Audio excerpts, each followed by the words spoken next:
Is my bum big? Hi, hi, ladies and gentlemen. This is Wave of Action Team. Special kind of little thing here. We're going to chat to Mendax, who's an activist, member of fellow member of Anon, shall we say? And K and P, with Team Peaky. Peaky is in a special location. They're actually together today. So we just wanted to chat to you, Neo, because you was recently at a demonstration to stop someone getting evicted that had cancer from their place in Nottingham, and Kay was there with you as well. I just wanted to kind of chat to you and see what feeling that you got from this event and why that you would want to go and do something like that. And you froze. It's froze. You want to know why I did that? I did that, man, because Tom did a video, and I actually watched it on YouTube, and it kind of hit me, man, and I needed to, like I said, he was a cancer patient. He actually paid for his ass in full, and I couldn't understand why would the banks want to evict him after he'd paid for his ass. Until I looked into more detail, and it was wrong what they were doing. Once you pay for something, it's yours. But they wanted to take his property. So did you get in contact with other activists that were setting up this event and just decided, right, we're going, this has to be done? Yeah, that's how it works. That's how it works. As Knots Anons are a little bit crazy, So if we see an event, we will just do it. No fear, man. What was the overall turnout like? Because this actually hit national newspapers. This actually got pretty big coverage. Some say it were 200, some say it were 350. To me, it looked about 300 people. Yeah. And what was the mix of people there? Was it just Anons, or was it just a whole diverse mixture of people that come together in solidarity on this? It were everybody, just regular people, just all came together. Young, old, there were some unions there, some of those people that practice common law. Loads of people, right across spectrum. So, Kate, you was there. I don't like putting my name on their Facebook. Yeah, she sat in the corner all on her own, and I walked by her, and she turned around and says, "Hi, you Neo." When it weird, I shouted out in the crowd, and he was just like, Neo! And he was like, and he was just there, and I was like, oh look, he's there.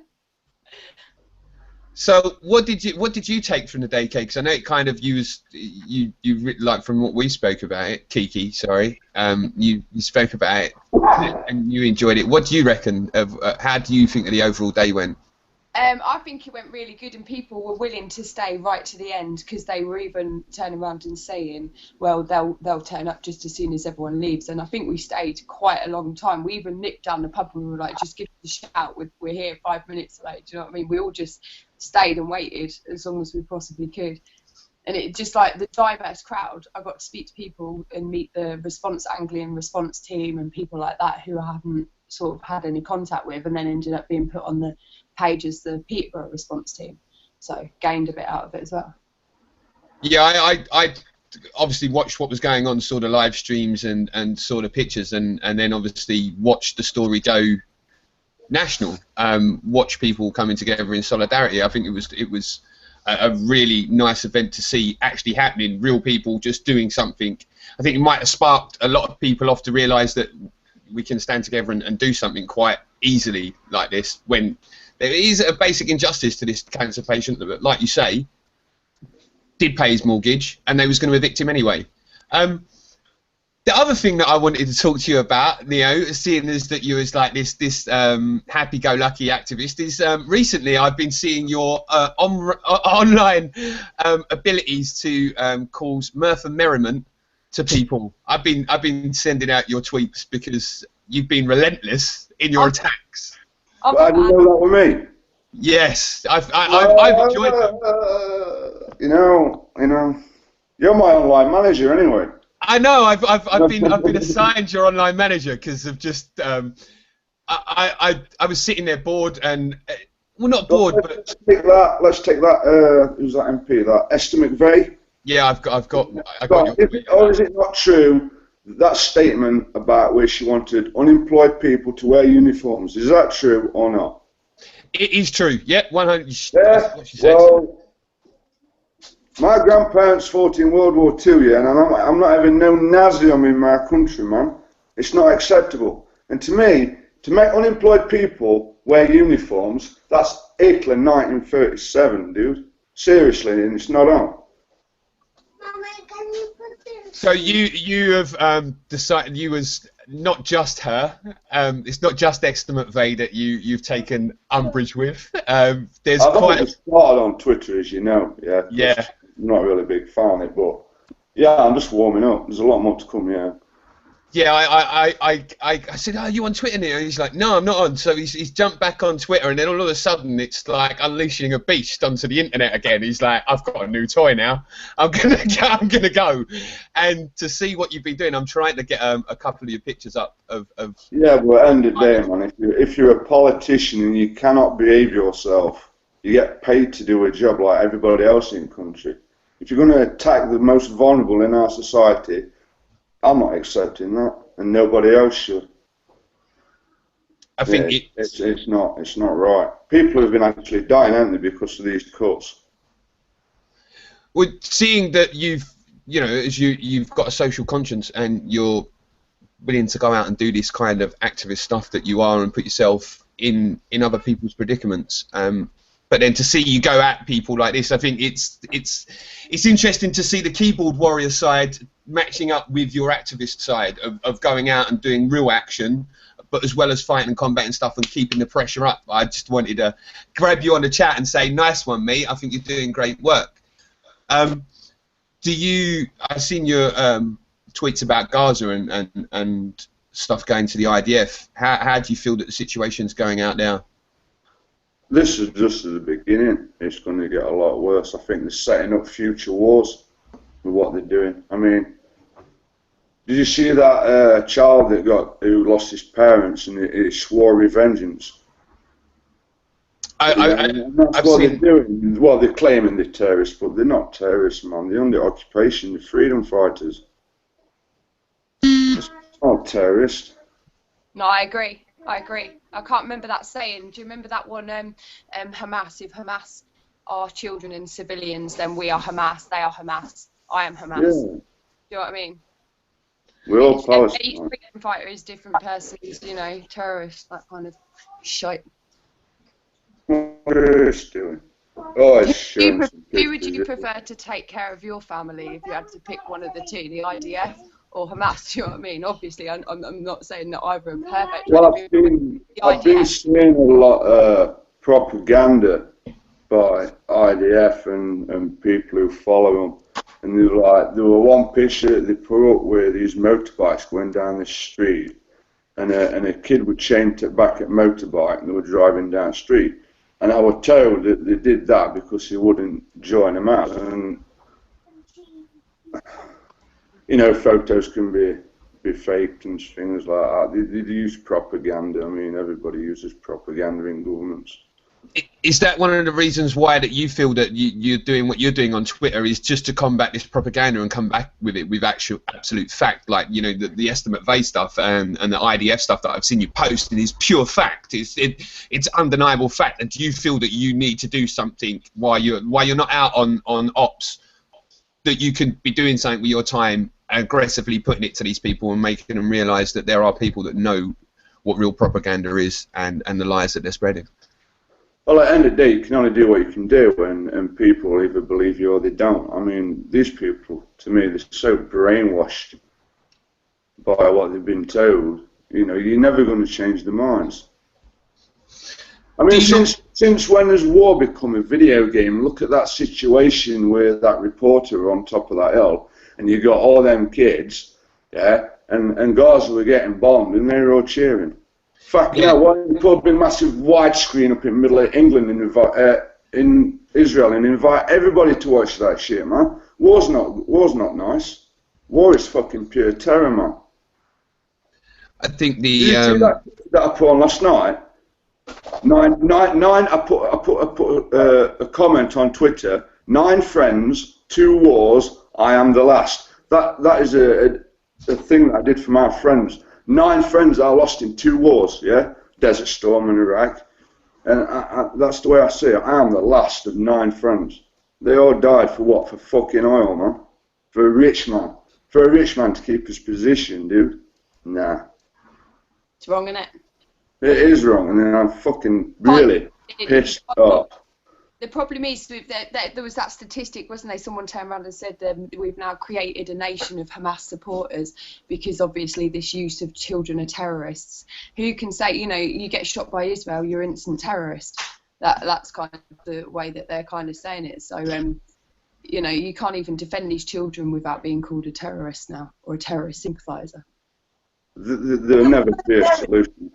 There will never ever be a solution to this problem because Israel don't want Palestine there or Gaza there. They want to annihilate them. It's an extinction. It seriously is. It's going to be an extinction. This is the last war between these 2 countries. I mean, look at Palestine. Yeah, they got statementship where last year. What difference has it made? They're still being killed. Going closer. Go on, Pete. And this government in Israel, yeah, a Zionist, yeah, that is not Jewish. It's a political thing, yeah, Zionism. It's a political movement. They don't even believe in God, man. They're fucking atheists. Go on, Pete. I was just going to say the word terrorist now. It just seems to be used for anyone who disagrees with the government's agenda, isn't it? Exactly, yeah. In America, it's true. you're a freeman. The CIA, the FBI, sorry, on their actual webpage say that free men are domestic terrorists. They are labelled as domestic terrorists. So, I mean, what does he? Look it up in the. Go on, Chris. Look it up on the Google. Do it right now. Ethnology or whatever it's called. You know, the history of a word. Where does the word terrorist come from? Because to me, it seems to have 2 meanings. Mainly, anyone who just disagrees with anything I say is a terrorist. Yeah, I would say the terminology terrorist is somebody who inflicts terror onto a human being, and Israel deserves that title more than any fucker else on this planet. And I know that if we're going to be rounded up as domestic extremists, it's got to the point now where I think, yeah, well, I'll probably be one of the first to go. I'm just doing that right now, just scrolling that up. So, hold on, let me just do the. So when you're looking at Gaza, you're looking at the disparaging times, and do you think that even a 2-state solution is not viable? Do you think that there's no chance or no recompense that is going to sort this issue out? Do you have any feelings that if the Palestinians were given their own state, blockade was lifted, embargo was done, war was down, and there was neutrality between both sides, do you not believe that it would end the conflict? Well, they'd have to give Palestinians the right to vote because they have to be able to shape the government and the future. They are never going to do that. And unless Israel give Palestinians the right to vote, and even if I don't vote, you know what I mean, I'm against voting, but you know, as a people, for them to share, that's equality, and they've said it. If they was to give the Palestinians a vote, they'd lose control, and they'll never do it. So I can't see that solution working if they're going to be equal. Sorry, I was just seeing where the definition of the word terrorist: a person who uses terrorism in the pursuit of political aims. Define terrorist dictionary. Have they changed the meaning of it? Well, that was just. That's the like they've done, isn't it? That was just. Somebody who inflicts terror on another person. No, I don't. I think it's somebody who disagrees with. I think it's like somebody who disagrees with government agenda. Yeah, it says there a person who uses terrorism in the pursuit of political aims. Terrorist. That's what it's described as. It's similar to the act of treason, yeah. But who do you commit treason upon? Do you commit treason upon the people of the country or just the government? It's the same thing. Now, to me, you have to admit we are pretty much if we were to go back a few hundred years, we would have been completely ripped to shreds on a rack. So if that's the of terrorists, that they do acts of terror, how come free men are classed as domestic terrorists? Well, I think that they've changed the meaning to domestic terrorists because of the rise of political dissent. You know, that rise of political dissent across so many levels and classes now is becoming more, and it's happening exponentially. It's happening faster and faster. You can see it at marches. You can see it at events that we go to.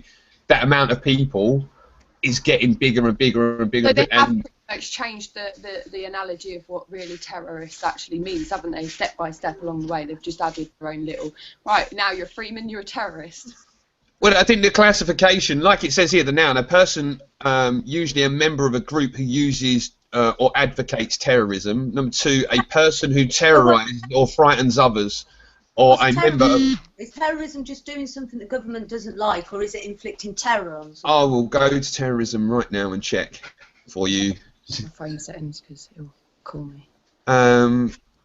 To fill or to overcome with terror.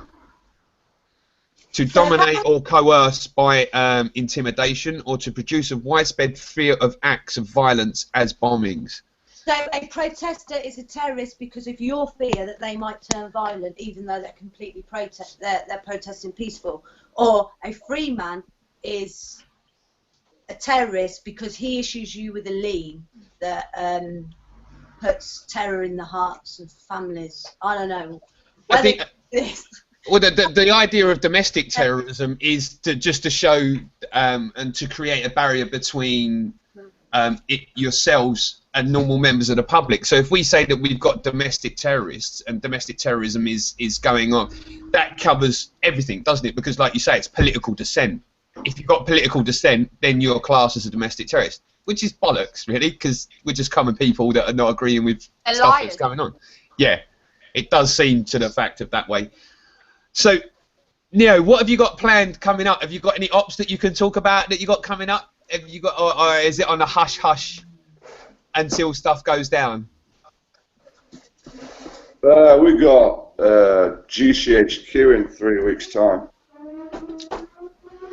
Whereabouts is that? Do you want to give people the details of that? No.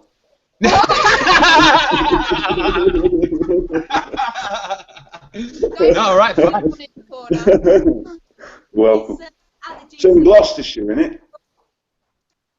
Let me just I just want to give a shout out to my bro SP, yeah, because he deals with all travel and everything and all organisation.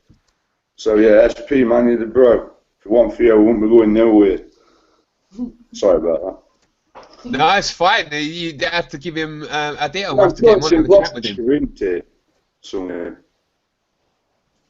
well, I just wanted to grab you on and just grab a chat with you because I've been enjoying seeing the work that you're doing on the interwebs and in real life. And I just wanted to say, nice one, mate. Keep doing what you're doing because it's important that we've got people that are willing to stand up and fight. And thanks for doing what you're doing and just keep on doing it, mate. It's just a shame that a lot more people don't do it. I mean, you know, come on, seriously, man. I mean, people have died in this country because of government policies. Yeah, and there's not enough on us going out there and saying, you know, why are you doing this? It needs to stop. Why would this country follow a government policy that's killing people, and they just accept it? Like Ian Duncan Smith, yeah, I ain't started on him yet, but I will do. I'll get to him. Seriously, I will get to him, man. Like that guy, he wants dragging out to House of Parliament and hanging on the nearest lamppost. Ooh, that might make me a terrorist. Here. Terrorist. That's just me saying that. I don't mean I'm going to do it. Come on, why do we follow government policies that have been killing people or making people homeless? Yeah. I don't think I mean, look at what George Osborne did. Yeah, he went to Court of European Human Rights, yeah, to save the bankers so they could keep getting their bonuses. But any policy that we want that's good for the people can take years or never happen at all. I mean, it's the same as that emergency thing that they did with surveillance a few weeks back. They just pushed it through Parliament in 24 hours. Anything good for the people, they don't want to know, because they just care about the bank of friends. I don't know, man, and the Zionist friends, because you've got conservative friends at Israel. I've been reading a lot about that recently. I mean, that's really suspicious. Well, when you come to the crux, it is kind of just New World Order, isn't it? In as many forms. Yeah. I mean, regarding Israel now, I think we need a public investigation on to see how deep this thing goes between England and Israel. Because we know that they're rubbing each other's hands and they're paying each other, and oh man, it's just ridiculous. In one of them moments again, ladies. I looked at the statistics on the deaths of disabled, and everyone quotes 10,200 about. Them figures are like well old. 2010 to 2011. Because they hid the figures since then. And at that time, in the newspapers, they were saying 32 people a week died on average. After that, that estimate went up to 72 a week. So I don't know what the current figure is. I'd say it's around about 3. I would say that there is probably 50 to 100,000 people that have died through benefit cuts and things like that over the years. 50 to 100,000. I couldn't, pinpoint it because they don't release the figures. But if you use the maths that it went up to 72 a week, those other figures were based on 32 a week, the 10,200, and that was what. Yeah, it'd be 50. It'd be around about 50. We've had 3 more years of it. Yeah, they actually stopped recording deaths, didn't they? They stopped recording the death statistic figures, pure and simple. So you can't actually get a real figure of who's going. So you've got the likes of Deepak and everyone like that signing all this in. Well, it's the same as how many old people die every year because they can't afford to turn the heating on in winter times. Yeah.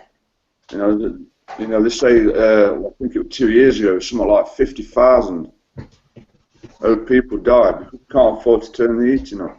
In this country, it's bloody disgusting. Well, supposedly a first world country that's got all this cash and got all this wealth, and the weakest of the weak are still dying needlessly for no reason. It's going to crash again, isn't it?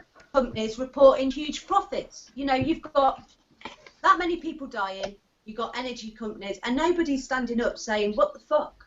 British Gas already raping Palestine, aren't they? We've really got to hold these companies accountable too.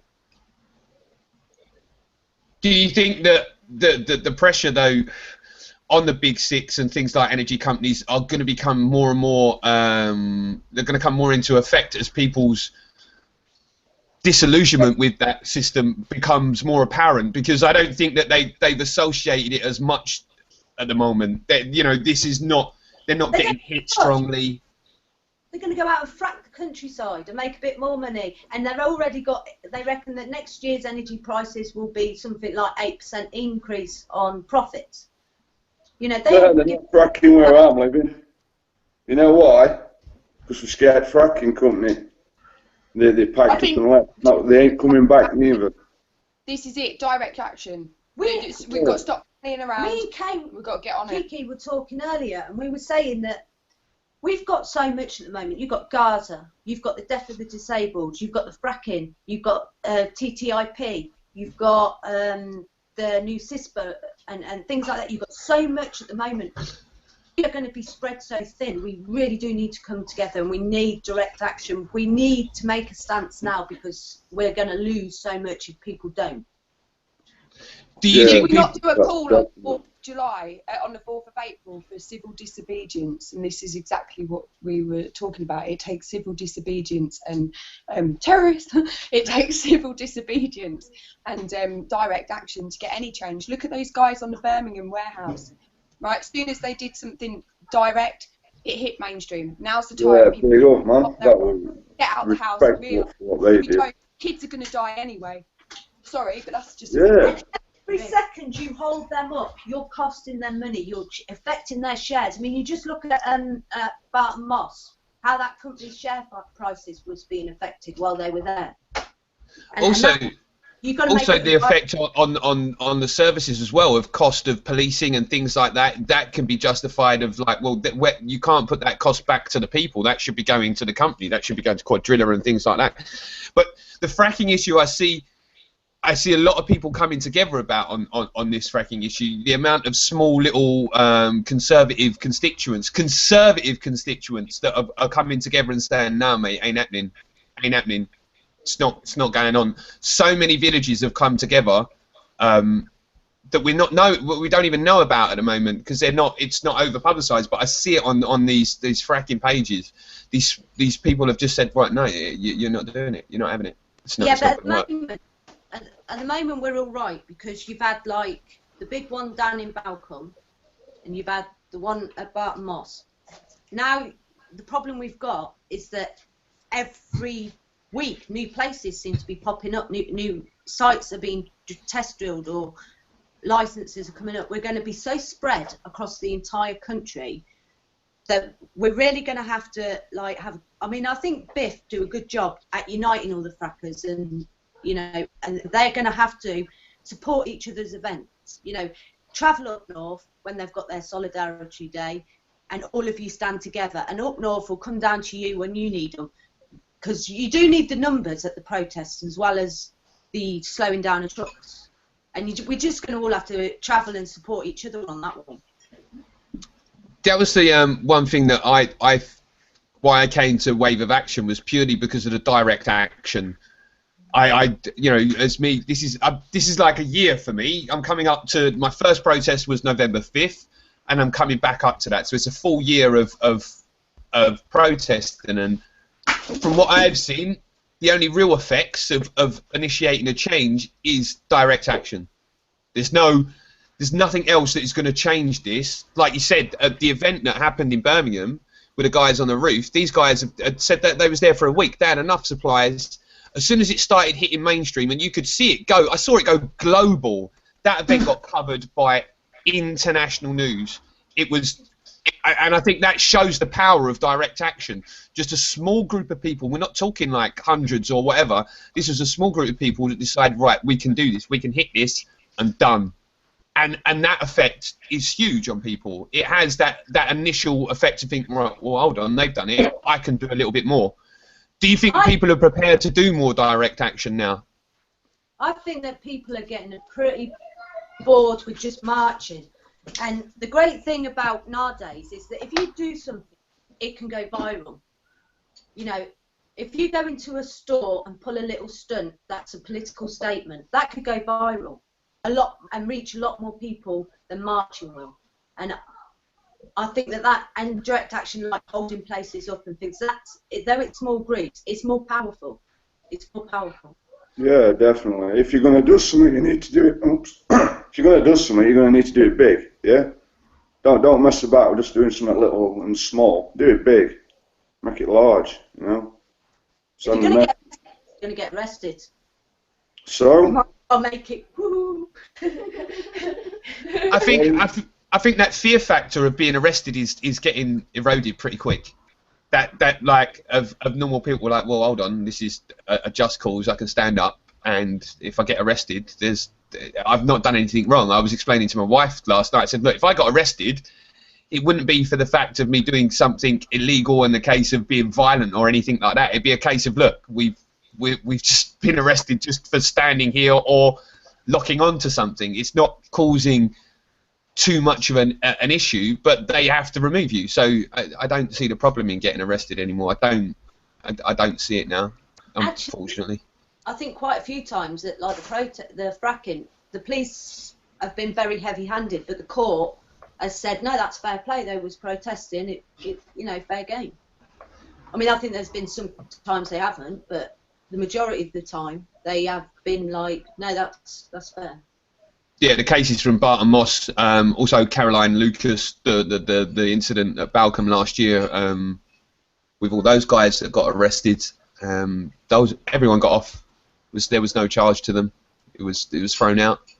So I think that's affirmation when you see people that are taking a stand and then they have to go through the system. But is that just another fear tactic? If we put you into the system, and are you going to buckle because you can't take the pressure and you might end up in prison?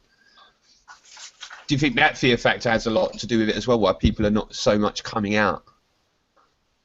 Probably, but at the end of the day, man, you're living in a prison right now. There's no better perfect prison than the one that you can't see, and you're surrounded by it every day. That's why, you know, going to prison, well, their idea of prison don't worry me one bit. I think you have to I've look done it. I mean, I'm a slave to this system anyway. Work 40 hours a week, get paid, and that's about it. But where does all my pay go? On all bills. So I'm already in prison. I can't do what I want to do all the time. So yeah, send me to jail. I was going to say, you know, to some people with their benefits and their food banks and that, jail ain't such a bad option. I mean, There's a guy where I live, yeah. Every Christmas, he throws a brick through a shop window so he can go to jail because he's got nowhere to live. So. All right then, guys. Well, there's no difference from out here to in there to me. We've been chatting for about an hour. Just want to say thanks, Neo, for coming along, and we'll hook up another chat fairly soon, and see what you've been up to. GCHQ, are you going? All right, guys. I'm going. Thanks very much. I'm going to try to get to GCHQ, but we've got another couple coming up. We've got the event in Birmingham, the Conservative Party. I've got one in Peterborough to go back to. I'm going to try to get to as many as I can, but there's some things that are happening that I've got to choose which ones I go to. I've got to be a little bit more. Right, I can go to that one. I can go to that one. I can go to that one. I've done about 10 so far this year, and that's a big improvement from last year. So I take each year as it comes, and I always try to do more than the year before, and that's the best way it is for me. Yeah. Well, we're definitely going to meet up on November the 5th. That's going to be. It's gonna be a riot. That's going to be fun. It's going to be nice this year because you evil government, we're coming to get you. You can stick your new world order up your Jap's eye, man.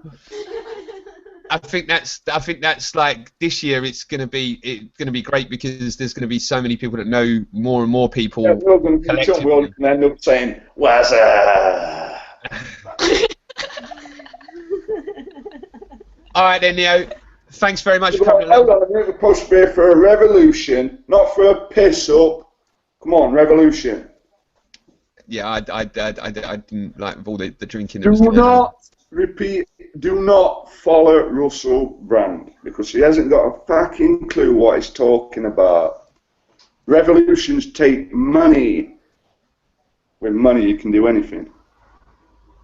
Overthrow government. There's an idea.